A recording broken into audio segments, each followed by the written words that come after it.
کہتے ہیں کسی گاؤں میں ایک آنو نامی شخص رہتا تھا۔ وہ بہت محنتی تھا مگر قسمت اس کا ساتھ نہیں دے رہی تھی، جس کی وجہ سے اس کے گھر میں نوبت فاقوں تک پہنچ چکی تھی۔ ایک دن اس نے اپنی بیوی سے کہا کہ اگر ہم یہیں رہ کر کام کرتے رہے اور حالات بدلنے کا انتظار کرتے رہے تو شاید وہ دن بہت دیر سے آئے۔ کیوں نہ ہم کہیں اور جا کر اپنی قسمت آزمائیں۔ اس کی بیوی بھی اس سے کم نہیں تھی۔ اس نے کہا تم ٹھیک کہتے ہو، اس گاؤں میں رہے تو غربت ہی، مگر میرا یہ خیال ہے کہ ہم دونوں کا اکٹھے جانا شاید زیادہ اچھا نہ ہو۔ پہلے تم اکیلے جاؤ اور کچھ کوشش کرو، اس دوران میں یہاں پر ہی محنت مزدوری سے کچھ کمانے کی کوشش کروں گی۔ آنو نے اپنی بیوی کو اپنے ساتھ چلنے کے لیے بڑا زور لگایا مگر وہ نہ مانی تو آنو نے بھی ضد چھوڑ دی اور اکیلے ہی جانے کی تیاری کرنے لگا۔ اس نے اپنی بیوی سے کہا کہ میں کل صبح ہی روزی کی تلاش میں نکل جاؤں گا۔ بیوی نے کہا صبح تو منگل کا دن ہے، اس لیے کل جانے کی بجائے بدھ کے روز سفر پر روانہ ہونا، یہ ہمارے لیے بہتر ہوگا۔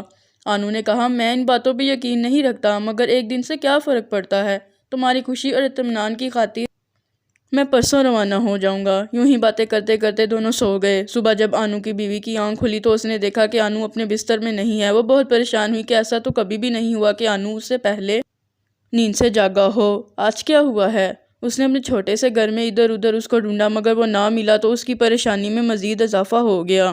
وہ تھک کر گھر کی دہلیز پر بیٹھ گئی۔ اس کے دل میں کئی طرح کے خیالات آ رہے تھے مگر وہ ہر برے خیال کو سر جھٹک کر دور کر دیتی۔ اپنا سر جھٹک جھٹک کر وہ تھک گئی تھی اور دل ہی دل میں دعا کر رہی تھی کہ اس کے شوہر کی کہیں سے کوئی اچھی خبر مل جائے۔ ابھی وہ یہ سوچ ہی رہی تھی کہ گلی کی نکڑ پر اسے اپنا شوہر آتا ہوا محسوس ہوا۔ پہلے تو اس نے اسے وہم سمجھا مگر پھر یقین ہو گیا تو وہ لپک کر اس کی طرف بڑھی۔ وہ بھی آہستہ آہستہ قریب آ رہا تھا۔ چند لمحوں میں وہ اس کے قریب پہنچ گیا۔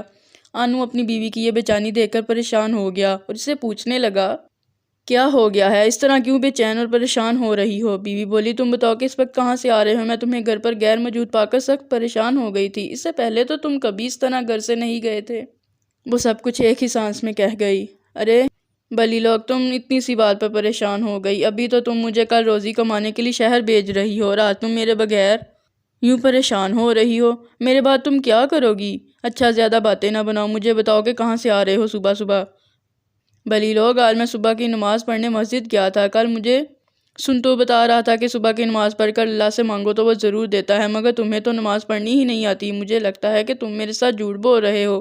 ارے نہیں، جھوٹ بول رہا ہوں، تمہیں تو یہ بھی معلوم نہیں کہ اللہ تعالیٰ جس کے لیے نماز پڑھی جاتی ہے اس نے جھوٹ بولنے سے منع کیا ہے۔ مجھے یہ سب باتیں سنتو نے ہی بتائی ہیں۔ جب اسے یہ معلوم ہوا کہ میں گاؤں چھوڑ کر جا رہا ہوں تو اس نے مجھے ایسی باتیں بتانا شروع کر دی ہیں۔ سچ پوچھو تو مجھے اس کی بتائی ہوئی ساری باتیں بہت اچھی لگی ہیں، اس لیے تو میں اس کی بتائی ہوئی باتوں پر عمل کرنے لگا ہوں۔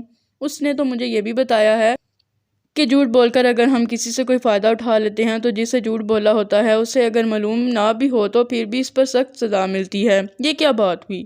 جب ہم نے کسی سے کوئی فائدہ اٹھا لیا اور اس کو علم بھی نہ ہو تو پھر سزا کیسے اور کون دے گا؟ انو کی بیوی نے اپنی طرف سے بڑا فلسفہ جھاڑتے ہوئے کہا۔ ہاں، میں نے بھی اس سے یہی سوال پوچھا۔ اس نے کہا کہ سزا دینے والا اللہ ہے جس نے ہمیں پیدا کیا ہے، اور وہی اللہ ہمیں موت بھی دیتا ہے، وہی ہمیں رزق بھی دیتا ہے۔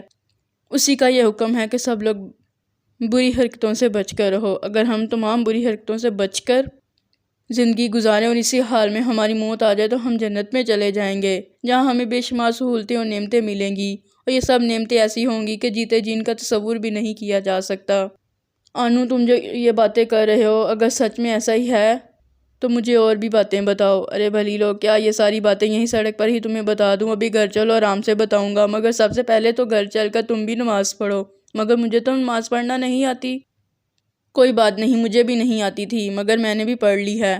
میں تمہیں اتنی سکھا دیتا ہوں جتنی مجھے آتی ہے، آہستہ آہستہ ساری آ جائے گی اور اس طرح ہم سزا سے بچ جائیں گے اور بے شمار نعمتیں اور سہولتیں حاصل کر لیں گے۔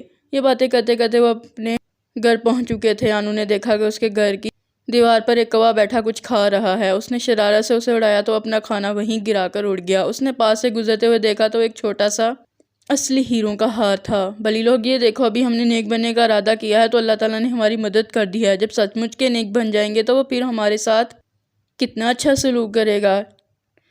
چل اس کو سنبھال لے، آج بازار جا کر اس کو بیچ کر ضروریات زندگی کی چیزیں خرید کر لاؤں گا اور ہم یہیں ہنسی خوشی زندگی گزاریں گے۔